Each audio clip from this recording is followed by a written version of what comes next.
Miongoni mwa vitu ambavyo vinachangia mmomonyoko wa maadili kwa sasa kwa vijana wa Kitanzania ni wazazi wetu wanaanza kuzingua, especially akina mama. Mnazingua pakubwa. Kwa nini?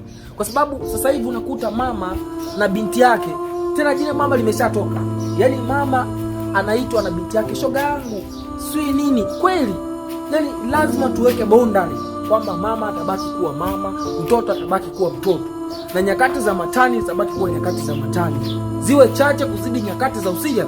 Yaani unakuta hakuna mipaka kati ya mama na mtoto. Mama anamuita mwanae shoga yangu, sijui nini shoga yangu. Hivyo nafikiri huyu mtoto atakuwa na hofu kwamba nikifanya hichi mama ataniadhibu. Yaani ile kauli mbiu ya mama akikutazama kwa jicho hivi, unabadilisha tabia yako. Siku hizi haipo.